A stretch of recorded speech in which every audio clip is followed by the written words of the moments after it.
Yeah, it's about a week into the new year and Harmattan is still at its peak in Port Harcourt and other parts of Rivers State. This is unlike what some residents say has been the norm in recent years. Correspondent Uche Okoro caught up with some of them who spoke on how they have been coping with the weather. This is a typical Harmattan morning in Port Harcourt City. Many commuters endure the chilling weather to start the business of the day. Even though temperatures rise by mid-morning, it is still significantly cooler compared to the last quarter of 2019. So how are residents dealing with this extreme weather accompanied by large quantities of dust in the atmosphere? The weather is affecting me is giving people a lot of Cattah and cough and the dust everywhere. And once you come out in the morning, when you dress up, you see all over your body is dusty and everything. We try to, adapt to the weather.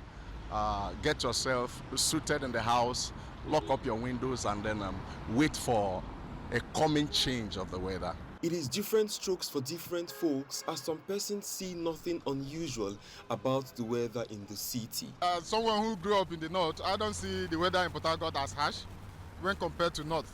I was somewhere in a community in Abia State, and the Harmattan in Abia is by far more than what we have in Rivers State, and it's understandable. As some residents take steps to keep warm in the morning and cool later in the day, the presence of soot in the air remains a concern.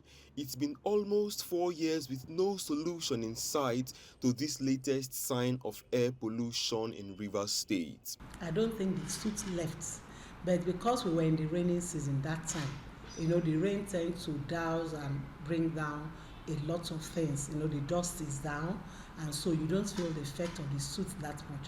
The rain washes the soot away. But now it's in the dry season, and there's a lot of dust around, and so you see that you have the haze, you have the soot. Residents have been advised to resort to self-help by reducing their exposure to dust and unfiltered air. Unfortunately, we still have to go out. So short of wearing nose masks all around the place, somehow we will all get to go out and breathe this air. So what I will advise is that, like when you are indoors, most times you can avoid dust coming into the rooms.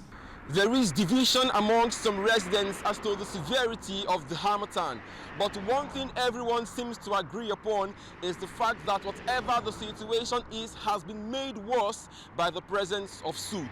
They have reiterated their appeal to government at all levels to find a lasting solution to this. Uche Okoro, TVC News, Port